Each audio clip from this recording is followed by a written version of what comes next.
Another convenient feature in Bluebeam is the ability to add your own legends to marked up drawings. Comes in very handy when you're sending something to somebody else and you need them to make sense of it. Quite simple, really. Once you've completed your markup, you've got all your markups in your markups list.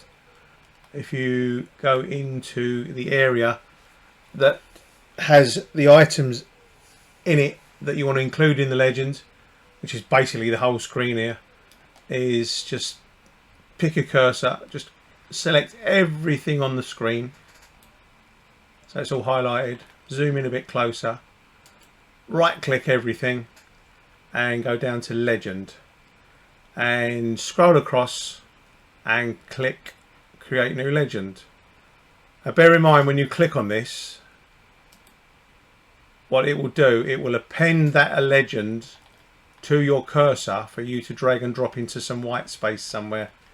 So if you find that you're not able to paste the legend, it's because you've clicked before you've had a chance to paste it into the drawing.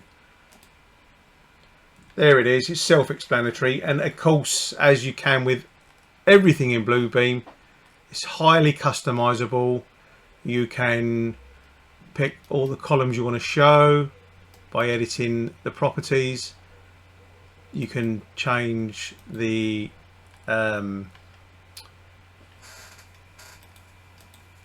background color. You can change the size of the icons. You can do one legend on one page and have it pull it in from all the other pages by using the source drop down choice. It's entirely up to you, but just a word of advice, just plan your colors in advance so that they're easy to pick out, and obviously also display well in the actual legend, because you'll get the symbol pasted in there as well. Hopefully that helps somebody.